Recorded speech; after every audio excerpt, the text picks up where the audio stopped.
അനർത്ഥങ്ങൾ നമ്മൾ മനസ്സിലാക്കണം. എന്നിട്ട് പ്രണയത്തിലേക്ക് എത്തുക, കുടുംബം നശിക്കുക. ഞാൻ നേരത്തെ പറഞ്ഞ കഥ ആലോചിച്ച് നോക്കൂ. 50 വയസ്സുള്ള 2 പേര് പഴയ പ്രണയം ഓർത്തിട്ട് ഇറങ്ങിപ്പോവുകയാണ്. അവർക്ക് മക്കളുണ്ട്, പേരക്കുട്ടികളുണ്ട്, ബന്ധങ്ങളുണ്ട്.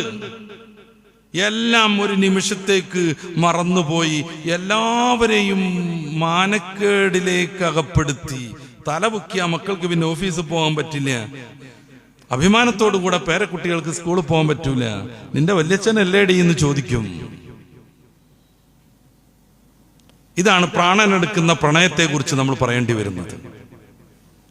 പ്രണയത്തിന് ഇസ്ലാം വലിയ സ്ഥാനം നൽകുന്നുണ്ട്.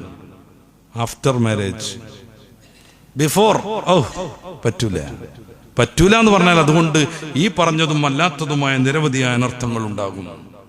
അതുകൊണ്ടാണ് പൂർവികരാകുന്ന മഹതികൾ സസൂക്ഷ്മം അവരുടെ ജീവിതത്തെ മുന്നോട്ട് കൊണ്ടുപോയത്.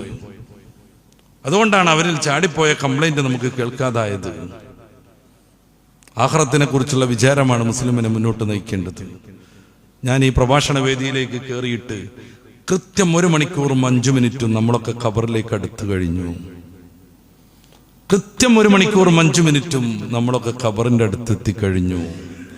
40 വയസ്സ് ജീവിച്ചു എന്ന അഭിമാനം പറയുമ്പോൾ അതിൻ്റെ വേറൊരു പ്രയോഗം നടത്തി നോക്കുക.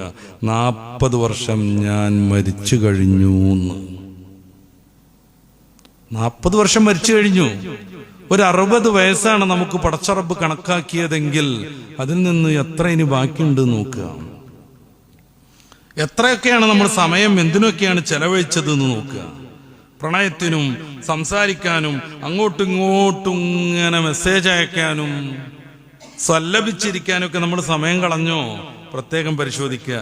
എല്ലാവരുടെ ഫോണിലും ഉണ്ട് ഡിജിറ്റൽ എന്ന് പറയുന്ന ഈ ഒരു സംഭവം. എല്ലാവരുടെ ഫോണിലും ഉണ്ട്. അതുണ്ടാവണം നിർബന്ധമാണ്. ഒരു ദിവസം നമ്മൾ എന്തൊക്കെ ചെയ്തു ഇതിൽ എന്നുള്ളത് കൃത്യമായിട്ട് ഇതിൽ കാണും. എത്ര മണിക്കൂർ നമ്മളിത് ഉപയോഗിച്ചു, എത്ര മണിക്കൂർ ഉപയോഗിക്കുമ്പോൾ ഫേസ്ബുക്കിന് എത്ര, ഫോൺ വിളിക്കാൻ എത്ര, ഗൂഗിൾ പരിശോധിക്കാൻ എത്ര, വാട്സപ്പിന് എത്ര ടൈം, കോൾ ചെയ്യാൻ എത്ര ടൈം, ഇതൊക്കെ കൃത്യമായി ഇതിൽ നിന്ന് മനസ്സിലാക്കാൻ പറ്റും. ഇത് ഒന്നുകൂടെ നെക്കിയിട്ടുണ്ടെങ്കിൽ ഈ ആഴ്ചയിൽ മൊത്തം നമ്മുടെ എത്ര സമയം ഇതിനൊക്കെ വേണ്ടി ചെലവഴിച്ചു എന്നുള്ളതിന്റെ ഗ്രാഫിക് കിട്ടും. ഇടക്കിടക്ക് അതൊന്ന് പരിശോധിക്കുക. രാത്രി ഇന്ന് ഞാൻ എത്ര ഇതിനു വേണ്ടി തൊലച്ചു കളഞ്ഞു എന്നുള്ള ഒരു വിചാരം വെക്കുക. സയ്യിദന ഉമറുൽ ഫാറൂഖ് റളിയല്ലാഹു അൻഹു എല്ലാ ദിവസവും